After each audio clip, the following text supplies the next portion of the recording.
Bonjour amis internautes de Sport et bienvenue à la revue d'actualité de ce 8 décembre 2022. Le Sénégal candidat à la CAN 2027. Dans son rapport de présentation à l'Assemblée nationale de son budget, le ministre des Sports Yankhoba Diattara a informé que le Sénégal se positionnait pour l'organisation de la CAN non pas en 2025 mais plutôt en 2027, eu égard aux nouvelles règles de la Confédération africaine de football. Les règles de l'instance pour abriter un tel événement ayant changé avec le nombre d'équipes qui est passé de 16 à 24 équipes. Pour avoir l'agrément, il faut disposer de 6 à 8 stades pour pouvoir organiser la compétition. Ligue 1 sénégalaise, Casa Sport bat Guédiawaye et lui chipe la première place. Génération Foot recolle au classement. L'AS Douanes s'enfonce. Toutes les rencontres de la 8e journée de Ligue 1 se sont jouées ce mercredi avec aucun match nul vierge enregistré. À l'occasion, 17 buts ont été inscrits lors des 7 rencontres au stade Alassane Djigo de Pikine. L'AS Pikine, poussé par son show public, est venu à bout de Teungueth FC sous les ordres de son coach intérimaire Ngagne Demba Seck qui a pris le relais depuis le licenciement de Massamba Cissé. L'AS Pikine disputait ainsi son deuxième match sous sa nouvelle ère, remporte le match et se classe 5e du championnat. Au stade Aline Sitoé Diatta, où le second au classement accueillait le leader Guédiawaye FC, les Crafts sont redescendus de leur petit nuage sur lequel ils surfaient depuis quelques semaines, battus 3-1. Le Casa Sport reprend la tête du championnat alors que Guédiawaye FC perd 2 places et se retrouve 3e. Linguère fait une remontada contre Jaraaf à Saint-Louis. La Linguère qui recevait le Jaraaf de Dakar sur la pelouse de Mawadouane a réalisé un exploit en battant Jaraaf 2-1.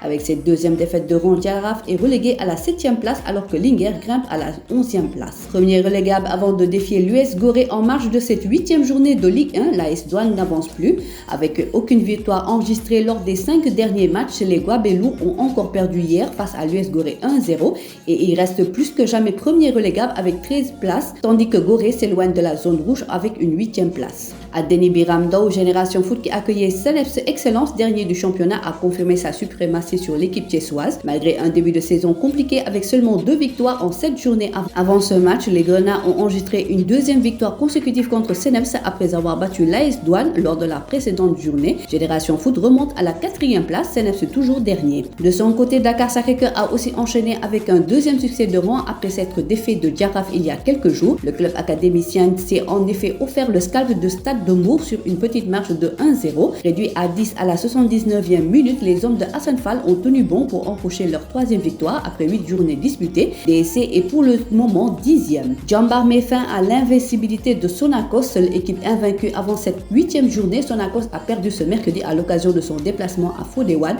contre Jaraaf. Le club académicien est ainsi sorti victorieux de ce duel sur le score de 2-1 et continue sa marche en avant de ce championnat. Pour Sonacos, il s'agit de la première défaite enregistrée après 8 journées disputées. Au classement, Djambar est le nouveau dauphin de Casa Sport en tête de la Ligue 1. Le club de Sunayor, champion de Ligue 2 de la saison dernière, est quant à lui 6e à l'issue de cette 8e journée. Ligue 2 battu 1-0 par Walidane, Agel risque de perdre sa première place au profit de Diamono Fatick. 4 rencontres se sont jouées ce mercredi dans le cadre de la 8e journée du championnat de Ligue 2. Leader du championnat depuis plusieurs journées, l'Agel a chuté ce mercredi face à Walidane sur la plus petite des marges 1-0. Le club rufisquois 16 points peut perdre le lead du championnat de cette 2e division en cas de victoire de son dauphin Diamono Fatick. 14 points. Le club fatickois se déplace à Iba Mar Diop ce jeudi pour affronter l'US Ouakam à 16h30.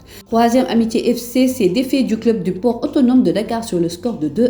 Avec cette victoire, les Verts Blancs sont provisoirement 2e du championnat à 1 point de l'Agel. Pour Port, le 5e revers de la saison reste anecdotique puisque le club est toujours dernier du classement avec 4 points enregistrés sur 24 possibles. Respectivement 5e et 8e du classement, Niambour et Mbour Petite Côte se sont quittés dos à dos 1-1 au stade Albouri Ndiaye. Dans le dernier match, Keur Madior a battu Dakar Université Club 1-0 avant de le doubler au classement. Keur Madior est 7e pour le moment alors que le club estudiantin stagne dans le ventre mou du tableau. Voilà, c'est tout pour aujourd'hui. L'actualité sportive continue sur nos plateformes digitales. Le site numéro 1 du sport au Sénégal, sport.com, est maintenant disponible en version application mobile sur iOS et Android. Retrouvez l'actualité du Sénégal pour tous les sports en direct sur votre téléphone: football, lambe, basket, sport de combat, athlétisme et bien d'autres disciplines. Toutes les statistiques des championnats sénégalais, les matchs, les résultats, les classements à suivre en direct sur votre application Sport.